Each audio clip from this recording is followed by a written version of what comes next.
There's nothing to really say other than the fact that I am super, super excited for the Slaves to Darkness.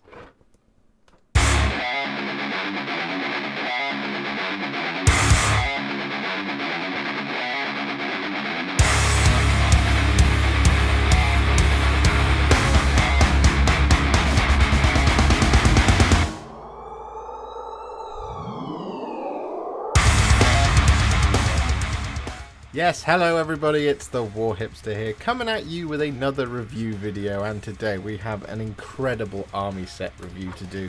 We have, of course, the Slaves to Darkness box. Just behold this in front of my face, because that's way more attractive, right? Yes, this thing is absolutely gorgeous. We have the Daemon Prince in here, we have the Ogroid Theridons, and we have the new Chaos Chosen for Age of Sigmar. Thank you to Games Workshop for sending me this early to review for all of you. Now, we are going to be painting up everything within this box, of course, and at this point in the filming process at least, I've done the Daemon Prince and I've done the Chosen. The Theridons are before me. They're about 75% done. So I don't know if by the end of this video they will make an appearance, but if they don't worry, they're on their way. I should also point out that he has already appeared on the channel once before, Archaon, in my How to Light Your Hobby Desk video. However, I haven't got him done just yet. I've had a very, very busy couple of weeks. But don't worry, as soon as the Ogroid Theridons are done, he's my next job. So, keep an eye out for that one as well. For those of you who've been following along for a little while, you'll know that I've been building this ridiculous grand army of chaos, and the Slaves to Darkness are what will complete that. Well, that and the Nurgle demons I haven't done yet. I'm sorry, Nurgle. So yes, today we're going to be taking a look inside the Slaves to Darkness box. Now what we're not going to be doing is reviewing the Battletome. That's going to come a little bit later, as well as the painting videos. So this is just to look at those army kits and what you get within that box, because it's so cool. So shall we get into it? I think we should get into it. Let's dive in, shall we? Because there's so much in here that's awesome, and I want to share it all with all of you. So sit back, relax, and I'll see you in just a moment. Let's just take a moment to appreciate the beauty of this box. Okay, moment over. Let's look inside. I've already looked inside, but this part is for you. So here we have all of our sprues, and we get our Chaos Chosen here. We get Ogroid Theridons there. This is the other Ogroid Theridons sprue. As you can see, look at that banner. It's ridiculous. We have more Chaos Chosen just here. Like that. We have more Chaos Chosen here. No, that is Ogroid Theridons, I think. No, that is Daemon Prince. As part of the Daemon Prince set. Because this here is clearly part of the Daemon Prince. Oh man, these sprues are gorgeous. We are going to look at these in more detail. However, we get 1, 2, 3, 4, 5, 6 sprues in total of plastic. Just going to pop these behind me. We of course get our large insert here, and this comes with the red Warhammer Age of Sigmar section facing up. However, if we turn it over, we get this gorgeousns again. Just absolutely adore this artwork. I think it's some of the most striking. Oh my goodness me. I'm so happy. And now we have the main event here. I'm of course talking about the War Scroll cards. No. Here we have War Scroll cards. Now this is a hench packet of War Scroll cards. As you can see, it's 2 thumb widths of War Scroll cards.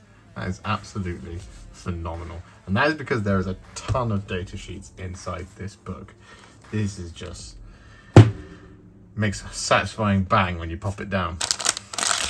You get a bag full of bases, as you can see, and the giveaway that I've already looked inside here. Oh, no, hang on, we've got more down here.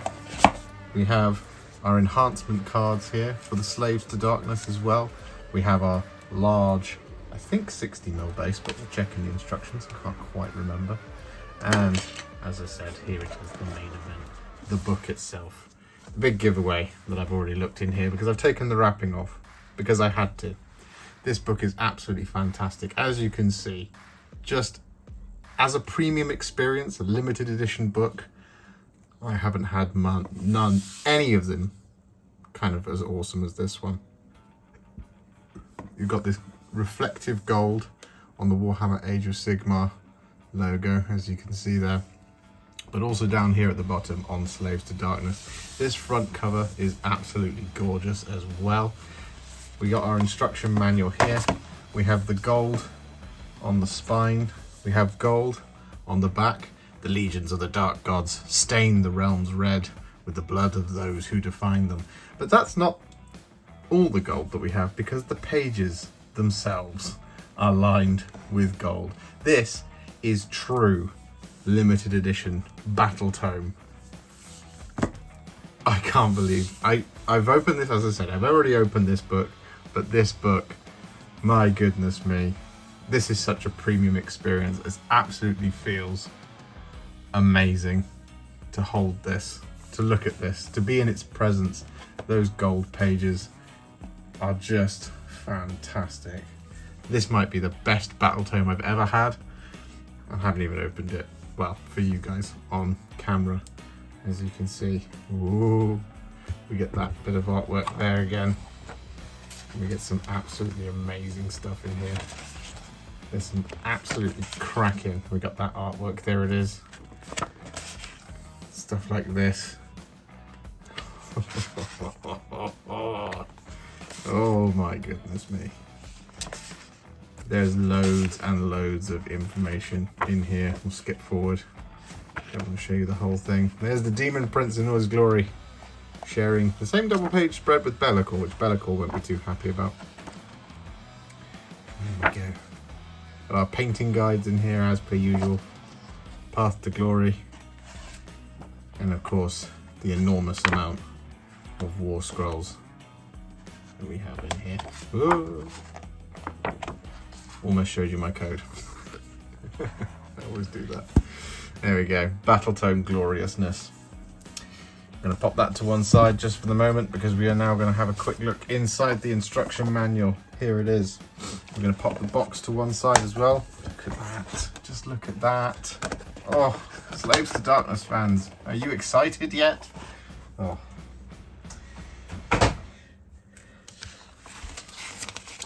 So, here we have it. Yes, it was a 60mm base. This is the one.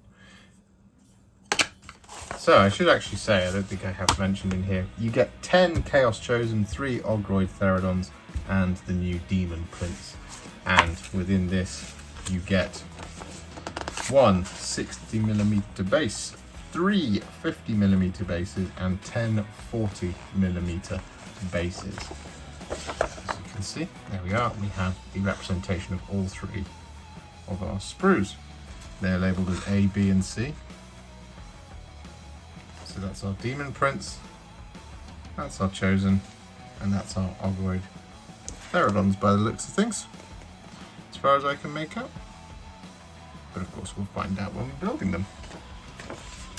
We also get this wonderful, wonderful diagram for figuring out which ones are which. Obviously that's your 60mm, which covers up the entire of the diagram. We open up this bag of bases. There's some 40mm, there's a 50mm. But again, sometimes when you're in a rush trying to figure out which one's the right one, you might accidentally grab the wrong one. So you can just use this little diagram here to determine which one's which. So that one was your 60mm, as you can see, it covers up the diagram. This one is your 50mm here that goes over the dotted line. And this one is your 40mm, which goes over that solid line right in the middle. So, within this, it goes Daemon Prince, followed by Ogroid Theridons, I believe. No, Chosen. And then finally, we have the Ogroid Theridons. There they are. So there's a bunch of different options and things which we will explore in the sprues on a unit by unit basis. And well, I think the place we're going to have to start is with that Daemon Prince, because of course we are. So what we're going to do is we're going to grab those Daemon Prince sprues and then we shall return. So after matching up my sprues with this diagram here, which is actually very, very helpful, what we've got here is we've got these three. So when I said it was 3 sprues, it's 2 because these 2 are adjoined, but obviously this one is a 2 half-size sprues attached together. So it's these 3 together that you get. So for the Daemon Prince, you have got absolutely tons of options in here, and this is really, really exciting. So for any kind of variety of Daemon Prince you want to build, you'll be able to do that with this kit. Firstly, what you do is you build the body. That's kind of the option that you have. You have one path that you can take there. It's just the main body of building the kind of, well, the chest and the first half of the legs. You then have here where you can optionally build, depending on what pose you want him to have. You can have him holding his weapon aloft like this and looking kind of directly out or looking towards his prey. You've got 2 different angles on which he can be faced. This also depends on the way you put him on the base, which is very, very nice. It's very, very cool and subtle. You then have an additional option here, depending on the variant you want to build. You can have him holding his weapon aloft, or you can have him holding his weapon forwards, gesturing to go forth, like with all commanding his legions to go forth and unleash rack and ruin. We have the malefic talons in here, we have the demonic axe, and we have the sword as well, the hellforged sword. And in addition, we also have the options for wings or a trophy rack. Now, on the trophy rack, as far as I can tell with these instructions, you only have this kind of optional Stormcast head, but I would assume that that means somewhere on the sprue, maybe there is a Space Marine head. In fact, there it is. Just seen it.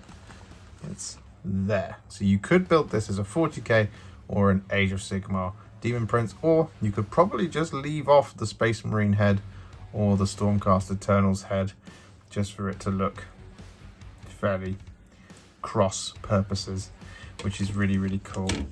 Otherwise, I think a lot of the details are fairly kind of game, not game dependent, as it were. If you look very carefully at all of the stuff, he's not covered in pipes and technical stuff, which is always nice. That means he can be optionally created across both. I mean, of course he can, but this kit is very, very, very versatile. So I'm not entirely sure which one I'm going to build just yet. I'm thinking probably the sword, because I like it. I like the axe a lot, but I really like that sword. It looks like it would be possible to magnetize the sword and the axe by just placing a magnet in the hand. Possibly the same for the malefic talons. But yes. Oh, I'm so excited by this kit. My goodness me. We're of course going to be going for wings with our Daemon Prince. The other thing I should mention as well is we have the 4 different head options down here, so you can align your Daemon Prince with a specific god. We have Khorne down here, Nurgle there, Slanesh there, and Tzeentch there. We're going to be going for an undivided gentleman. Undivided gentleman of chaos. And yeah, it goes across 1, 2, 3, 4, 5, 6, 7, 8 pages. So let's have a quick look at that sprue then, shall we? We've got all 3 of them here in front of us. We're going to start with this one. So having a look first and foremost, what can we see? Lots and lots of gorgeous, lovely detail is what we can see. There's nothing here that really jumps out as 40k or Age of Sigmar specific, which is always good to see, particularly on something like this at least. We have a couple of contact points here on the body that are outward facing rather than on a connecting point where you would glue that component together, for example here at the base of the spine or up there on the shoulder. It does mean that you'll have to be a little bit careful when you're clipping these off and smoothing those down, because that's where you might run into a little bit of difficulty with painting. Same here on the leg. We've got a contact point on the back of the calf and on his bum as well, so you want to be careful when you're smoothing them down so you don't get that kind of bobble when you're building your Daemon Prince in time for painting. Anything else that we can notice on this one?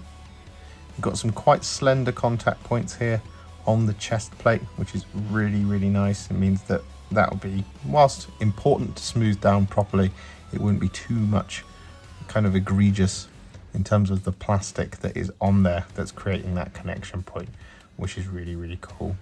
We do have 3 connection points on this bit of fabric here, so you will just want to watch out that you don't get any unwanted flash on the sides, but it is the sides and this is a loincloth, so generally these sections won't be noticeable to the naked eye, but again, you will just want to be careful, as you are probably always careful when you're using, building your models and clipping your components off. This is a really, really nice sprue. We've got a couple of very slender pieces just here with these 2 spikes, components 39 and 40. So you just want to very gently clipper it close to the piece so that you don't bend it or snap it. And you just want to guide your clippers in kind of close to the sprue so that you don't, because it would be very easy to snap that and ping it off as you pull the clippers in if you're trying to build in a hurry. So you just want to watch out for that. On the next sprue, this is the main big one, which actually I think I'm just going to snap like that. So here we have our first wing. There we go. That's a wing that is in 2 pieces. This wing, as far as I remember, is one that's a little bit folded over, so you can understand that. However, that little connection point does appear to be just here. So you might have a gap on that little section there. If it was a full overlapping spine on the wing, it would be all right, because you would want there to almost be a gap, because then you get a recess alongside the inside of this spine. But unfortunately, no, it's only halfway, so do just watch out for that. You might need to fill that with green stuff, but of course we don't know yet because we haven't built it. The weapon, or at least the axe here, does come in a single piece, which is really, really nice. And we've got quite a 40k looking bit just here. This is a backpack, or at least it was a backpack. I'm not sure where this point comes in. Same here as well, actually. So maybe this is part of the 40k instructions that we don't get in here. We've just got the Age of Sigmar version of the Daemon Prince. So this instructions will look a little bit different, I'm assuming, when it comes to building your Daemon Princes. But yes, that is quite a 40k piece, as you can see here and here, and I'm assuming that there's a third bit on the other sprue, but I guess we'll find out shortly. Otherwise, the wings look fairly easy to clip out. We don't have too many connections. We do have a little bit of frailness here on that chain, which you'll want to watch out for, and we've got some mold lines on that trophy rack, so you just want to be a little bit careful when you're trying to remove those mold lines, that you don't take the spikes off by accident. Although, to be fair, there are spikes everywhere here, so it's not the end of the world if you lose 1 or 2. There's the other bit of what I assume is a Chaos Space Marine backpack. There we go, those 2 together probably form what was once a Chaos Space Marine backpack. This is pretty cool though. I really like this sprue. This is where we've got a lot more of our kind of smaller pieces. So, like, for example, this Slanesh icon here, this corn icon here, that's an icon of being undivided. That, I'm not sure what that is. If we've got corn and we've got Slanesh, then that would mean that's the Slanesh head. That must mean we've got icons for Nurgle and for Tzeentch as well. Maybe I'm just not seeing them on here. That might be a Tzeentchian icon. I mean, it looks like a Tzeentchian icon to me. Can't see a Nurgle one on here. Maybe I'm being blind. We do have a little tiny tongue here, so you may just want to be very careful when you're clipping that one out. And do make sure that you kind of familiarize yourself with where it is, because that's the type of piece that's very easy to lose and spend hours thinking that you don't have it while staring at the sprues. Otherwise, it's a really nicely laid out sprue. Got more components for heads and things. My goodness me. And here we have the Malefic Talons as well. There's a bit of the head. So, last sprue then. We have the last wing. We have the tail, which looks to be in one single piece. There's our Nurgle icon as well. I knew it was there somewhere. Had to be, right, if you had all of the other three. That tail looks to be, as I say, in one single piece, apart from the actual tail spike on the end. So that will be one of those areas to watch out for when assembling it, just in case you get a gap. Otherwise, this will go straight into his butt, I'm pretty certain. Do we have any other 40k looking pieces? Yes, we have it over here. So that looks like an arm to me. Maybe that's part of the 40k side of things. Got this as well, which might be for the warp bolter, if that's still an option. I don't know. I just don't know. The sword is in one single piece, and that is an absolutely glorious weapon. That looks absolutely fantastic. Oh. We've got a little bit of already stress here on this sprue, just there. Don't know how well you'll be able to see that on the camera. So you will just want to be a little bit careful when you're clipping this off. Probably start by clipping that and then clip the rest of it, because if you start here, you might end up snapping your spike just on this bit, in this component. And we've got some cabling here, which I'm assuming goes with the various bits of 40 cable. So we do have the full gamut here of bits. However, we are of course building an AOS inspired Daemon Prince, so it won't matter. But some of these components are absolutely gorgeous to behold. Right, I think on that note, it's probably time. Oh, we should just actually point out as well, this wing, this is a single piece wing, so I think this is the outstretched one on his right hand side. Again, there's lots and lots of little fiddly bits here, and lots of large connections on the outside of the spines. We've also got these here on these kind of the talons of the wings, so when you're clipping those, you're going to want to be very careful when you're filling that down, filing it down or smoothing it out, because you don't want that bump to appear, because that will be very obvious, as you can see where they're connected here and here. You just want to clip through it and then really gently go at it with the mold line remover, just to make sure you get that nice and smooth finish, because it is the outward facing area of the wing spine. So with all of that done, we're now going to build the new Daemon Prince. I am so excited. So here we go.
with our Daemon Prince of Chaos Undivided all built up. My goodness me, what a fantastic, breathtaking model this truly is. Just absolutely no words. So happy with that. However, we can't just sit here and stare at the Daemon Prince all day, because we have more model kits to build. We have the new Chaos Chosen. So we're going to pop our Daemon Prince over here to one side, and we're going to look at the Chaos Chosen. Now you get 2 sprues, or technically 4, because these are 2 half sprues, and they are identical sprues. So each one, guessing, builds around about 5, and you've got a couple of options in there for optional builds. For example, a champion versus a normal warrior of chaos, or chosen chaos champion warrior thing type sort of stuff. Anyway, we also get 10 40mm bases. There they are. And well, before we deep dive look into these sprues, I'm just going to pop them to one side as they are identical. We'll only need to look at one. We're just going to quickly look at the instruction manual here. That's the Daemon Prince. Here we go. So, as you can see, 1, 2, 3, 4, 5, 6, 7 pages worth of instructions for the Chaos Chosen, and you get out of that this group of 10. Now you do have options. That's the Daemon Prince again. God, he just wants to be on this video so much. We have the Aspiring Champion, or just Champion of Chaos, and the Chaos Chosen Warrior. Here, there's the option. We have the Icon Bearer. So we have this one here with the kind of Icon of Chaos, or one with the big hammer. The Icon of Chaos can be replaced with a Banner of Chaos. Not that they're not the same thing. And what we also have is we have the options here for different things to go right in the middle of the icon. So you've got Undivided, Nurgle, Khorne, Tzeentch and Slaanesh as well, if you wanted to mark your unit. We have an instrument or a musician here or here. So we have this option here like that. And then we have a couple of different variants in the other ones when it comes to kind of posability of heads. So you've got the helmeted head or the non-helmeted head. We also have a reversed weapon here or here, like that. We also have helmet or non-helmet. And we have helmet or non-helmet. This is the full multi-part kit as well, so that's really, really nice to see. We're just going to have a quick Daemon Prince again. So we're just going to have a quick look at one of those sprues, because we only need to look at the one. And I'm just going to snap this one in half. There we go, so we can look at this individually here. So having a quick look at this first part of the sprue, as you can see, we do unfortunately have contact points on the legs, on the front of the legs and on the back of the thigh there, which will be a point of making sure that you're very careful when you're clipping it out. Similarly here on this sword, you want to be careful when clipping along that, especially when you're cleaning it off with a mold line remover, because you don't want to get that gouge in it, because what you can end up with is this kind of effect where, so that's the sword blade, it kind of has that kind of thing going on. As you do that, you see what I mean with my finger. Talked about this in previous videos about armor panels being like this, or kind of having that sort of thing going on. So you want it to be nice and flat, like that. So you want to be careful when you are mold line removing or flash removing along a cutting edge, like we've got here. We've got one here on this weapon, here on there, here on there, and not so much here, but we do have it on the top of the axe. You just want to be careful when you're scraping that one off. As mentioned, the legs, do just be careful on the thighs and on the calves of the armor.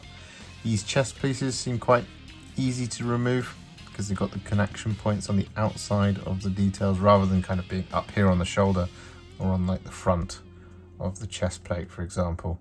They're nice and easy to mold line remove there. We'll just remove that extra flash. The heads have their attachment points, or at least these helmets do, on the horns. So it's another area to be careful when you are removing the mold line or removing the extra flash. Whereas these shoulder plates, we have the connection points on the ends, so they're a lot easier to make sure you get a nice smooth cut from. On the other sprue, we again have more weapon connections on the actual blades. The icon, you have a slight difficult area to clip out just here. As you can see, you'll want some real precise clippers. For example, with the new Citadel clippers,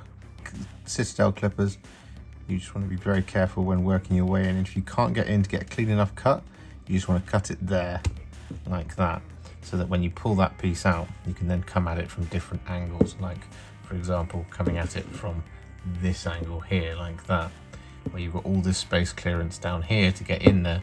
You can't really get the angle on it there to get in, so you just want to be careful just there. We have a really awesome component here in that of a sheathed demon blade, so I'm really excited to have one of those spare for various things in the future. It's a really awesome component, that. It's really nice. And yeah, otherwise we've got more kind of connection contact points on the outside of legs here and here. Similarly, again on this helmet, we've got these sprue connectors here on the horns, so you want to be nice and careful on those areas. But otherwise, we've got a really versatile, really awesome looking sprue, full of spikes and chaotic goodness. My goodness me, what an awesome bit of kit this is. So we're going to build up one Chaos Chosen on camera, and then we're going to build up the rest of them, and then we're going to come back. Well, we're going to do that in a time lapse coming up next.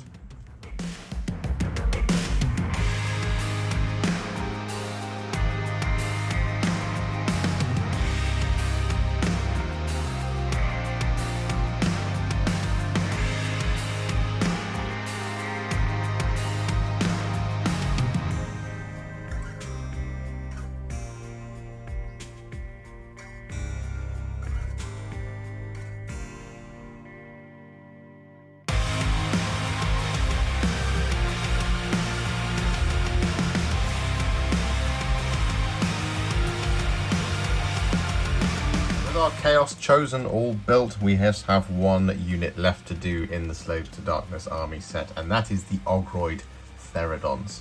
So in order to do this, you get 3 50mm bases. We have the instruction manual, and we have 3 sprues of plastic. Here we are, an enormous flag that we've pointed out once before. We also get these fantastic falchion blades, which just look absolutely amazing. We get a number of different ones in here as well. Same as we get the large two-handed axes as well. Now when it comes to building your Ogroid Theridons, you do have to select the same weapon across the entire unit. So you can either go all great axes, or you can go all swords and shields. So that's, choice is yours, of course. In the instruction manual, it's laid out quite interestingly. So what we have here is we have 1, and we have 2, 3, 4, 5, 6, 7, 8, 9, 10, 11, 12, 13 different pages. And this is because you've got tons and tons of different options in here for the Ogroid Theridons. So what you do first is you build up all 3 of the bodies. As you can see, so we've got our green tick here, there's your first body, there's your second body, and there's your third body. And then you have a bunch of different swappable options. You've got the shoulder pads, you've got the 3 shields, you've got the heads and things like that. You've also got the 3 axe heads, and you've got the falchions blades as well. Within that, each one can be built as a, well, you've got the first one, this one here, you build as your champion. Then you've got the option to build just a generic Ogroid Theridon with a shield and sword, or you can build it as the banner. You've got one in here, the next one over is to build it as, again, a generic Ogroid Theridon, or one with the horn and the falchion blade just there. And then on the other side, it gives you the same options again for a champion with the axe, a champion with the axe and the banner, and a champion with the axe and the horn as well. Where is it? There it is. Yes, there we go. So really versatile kit here that you can do lots and lots of different things with. It's entirely up to you and your choices alone. They can be used as battle line if you have a myrmidon in your army. You can, for every myrmidon, you can take one unit of these as battle line. So that means you could potentially reinforce them. Hence why this is such a versatile kit. So with all that out of the way, what we're going to do is we're going to jump in and look at those sprues.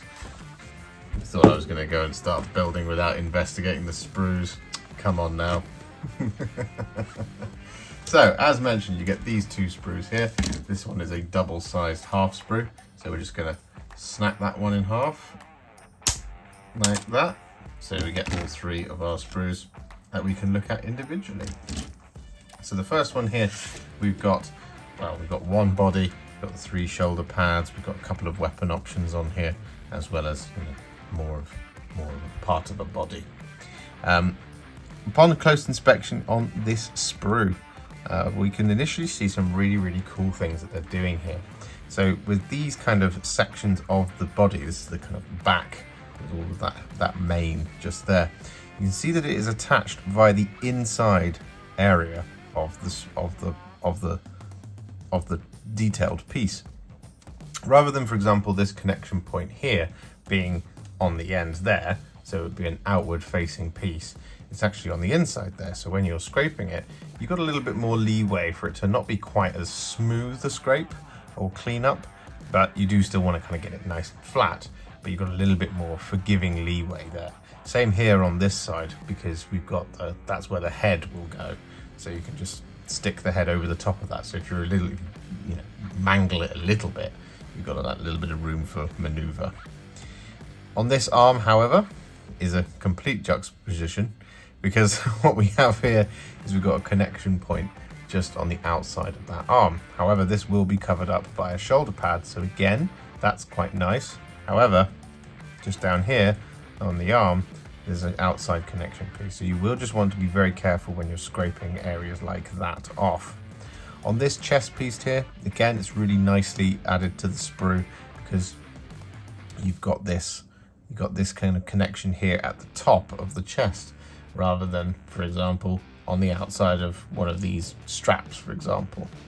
Similarly, down here on this tabard, there's connection points on the outside of the tabard. So again, just really nicely laid out sprue, this one, for getting your details, not having to kind of worry too much about there being flash and gates and stuff all over the outward areas of the large sections of these models. These shoulder pads, for example, are attached with one connection point just there on the inside detail. So if you glue your shoulder pad on, it'll go on that way. So that's where you'll see the little scuff marks. Once you've primed it, you won't tell, but that's where you get that. So it's just really nicely laid out bit of kit. The shields, you do have to be very careful here, because they do overlap a little bit with the front of the shield rather than the back. So you will just be very careful there with your knife and with your mold line remover. Over onto our next sprue. Again, similar things. The chest here, attached here at the top, attached here at the top. This banner is really nicely attached to the sprue, because, well, we've got some fiddly bits.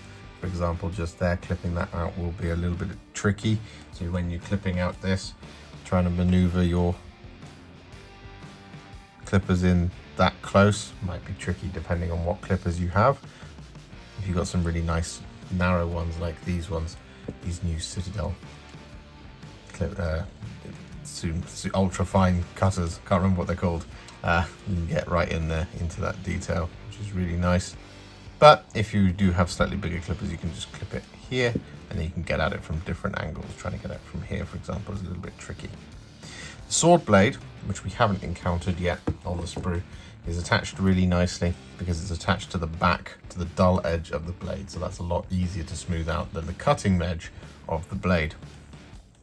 And similarly, we've still got this kind of tradition of the shoulder pads being attached by the inside detail rather than the outward facing area. So again, when you're smoothing them out, you get this a little bit more forgiving. The arms still have it here on the muscle, but your shoulder pad should cover that up. And here is a potential difficult point just there on the gauntlet. So do just be very careful when you're doing it with those sections. You do get an icon in here if you're going to pop it here on the base, or the base on the banner. This one here is a Slanesh icon, that one there is a Tzeentch icon.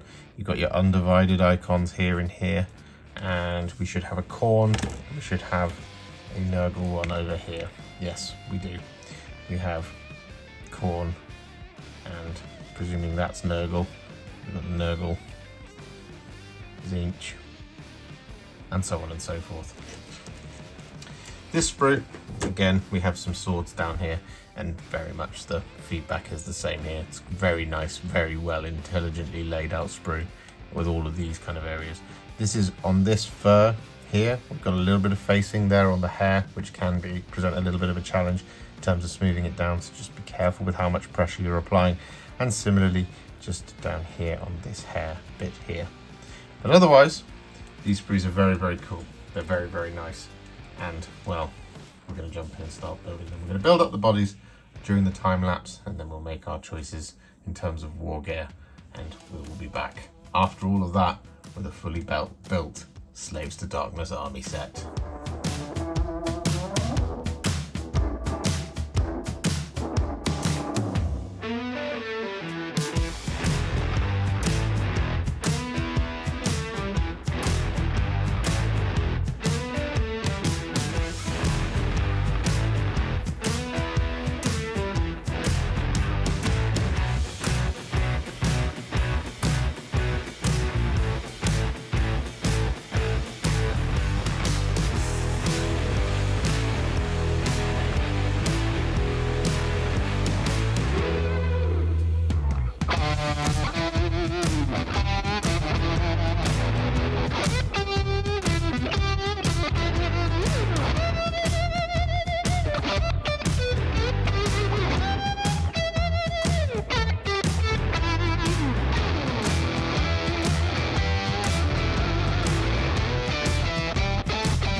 So there you have it, folks. A look inside the box at the Slaves to Darkness army set, as well as a close look at those sprues and the building instructions. And I hope you're just as excited as I am about this set and what this could mean for the Slaves to Darkness going forward. They are such a cool faction.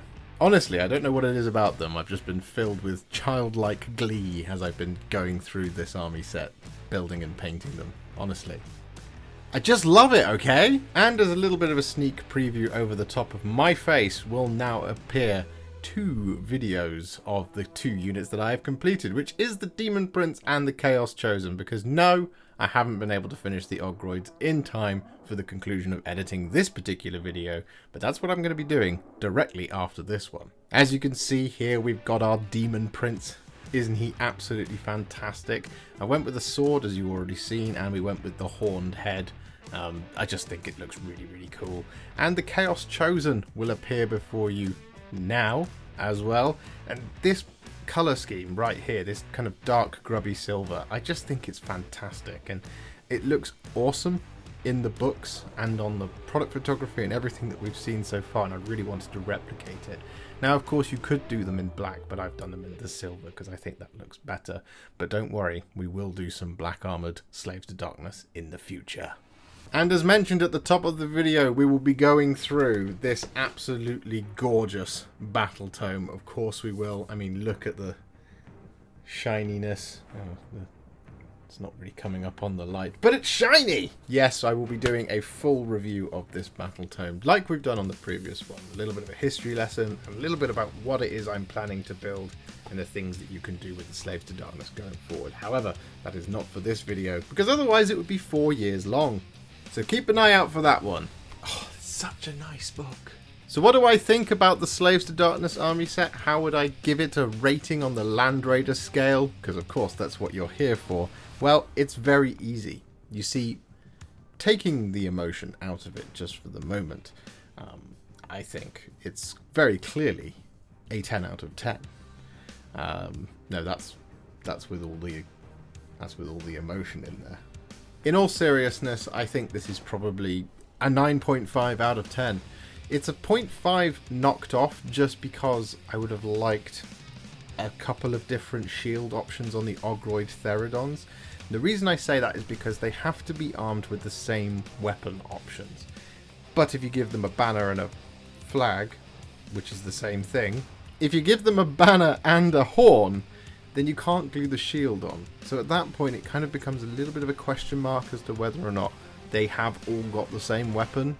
I don't know, it just would have been nice to have some way of gluing them onto the backs, or indeed just having kind of separate shields to have them in like a slung position. That would have been really nice to have. The other 0.5 I will knock off is because of the Chosen, where you kind of are guided into building a couple with bare heads. Now, I know that's not really a big problem, but if you are guided into having to do that so that you get 10 guys that look different, then having an all-helmeted option would have been really, really nice. Of course, you can do that, but some of them will be at weird angles where they've got their weapon looking like they're going to strike like this, but they're looking over there, which is fine, but it doesn't look quite as cool as the whole set does on the whole. Otherwise, building everything in this kit was really easy. It was really, really nice. I really liked it.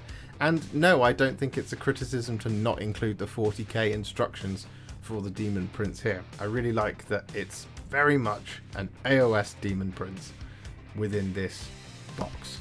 So yes, it's only minor nitpicks that I have for the set. I think the building experience was great. Painting them so far has been a fabulous experience, and they just look phenomenal.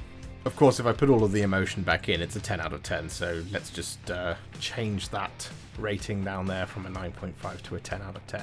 Honestly, I'm just so excited. I really love Slaves to Darkness. So yeah, I hope you found this video helpful, I hope you enjoyed it, and I hope you're looking forward to diving into your Slaves to Darkness sets. I just can't even get the words out. Thank you so much for watching, and I'll see you all very soon in the next one. Happy wargaming. If you enjoyed this video, you love the channel, and you want to support me further like these legends and bosses on the screen before you, you can do so. Head to patreon.com/warhipster or head to ko-fi.com/warhipster. Alternatively, you could become a YouTube member by heading to the channel page and clicking on the join button just here, just like these amazing, wonderful people have done.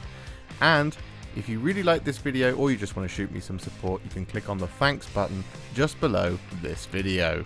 Don't forget to share it, like it, comment on it, and don't forget to subscribe to the channel. And to make sure you stay up to date, don't forget to click the bell icon. Thank you so much for watching, and I'll see you all very soon in the next one.